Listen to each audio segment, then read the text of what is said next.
જય જવાન જય કિસાન વાગી રહ્યા છે અત્યારે 5 અને જોઈ શકો છો વરસાદી મોસમ।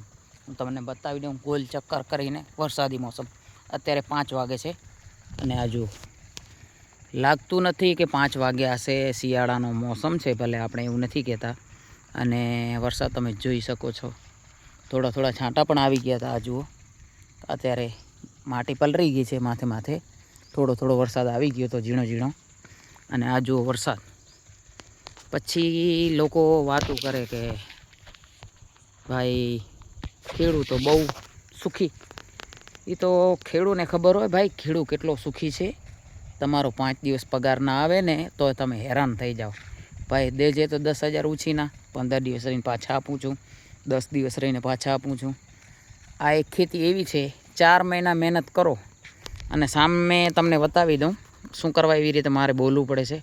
આ મગફળીનો ઢગલો છે, આપણા બાજુવાળા જે અમારા દરબાર જ છે એમનો ઢગલો પડ્યો છે। 4 મહિનાની મહેનત છે। આ એક ઢગલો નથી, એવા આગળ પણ ઢગલા છે। અહીંયાથી બીજો ઢગલો બતાવું તમને। આ જો આ બીજો ઢગલો, એવા ઢગલા કરી અને ઢાંકી દીધું છે, કારણ કે ભગવાનનું કંઈ નક્કી નથી ક્યારે આવે। આ જુઓ છે ને, એટલે કહેવું પડે છે ભાઈ કે ખેતી કરો પણ 4 મહિનાની મહેનત ક્યારે પાણીમાં જાય એનું કાંઈ નક્કી ના હોય। ભગવાનનું કાંઈ નક્કી નથી, વરસાદ ક્યારે પણ ત્રાટકી આવે છે। એટલે જાણી જોઈને ખેતી કરો। જય જવાન જય કિસાન।